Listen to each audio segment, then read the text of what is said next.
আমরা আছি এখন জামালপুর দাঁতপুর ব্রিজে।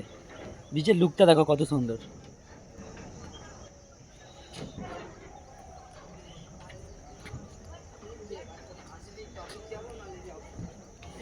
এখানে আসতে পারে, সুন্দর নদীর ভিউ, দামোদর নদীর ভিউ, আর একটা সুন্দর বিচ,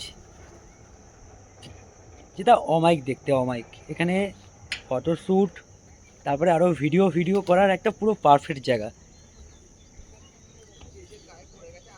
এর লোকেশান আমি দিয়ে দেবো, হেভি সুন্দর জায়গা, তোমরা চাইলে ভিজিট করতে পারো। খুব সুন্দর জায়গা খুব। এখন আমরা ব্রিজের উপরেই আছি।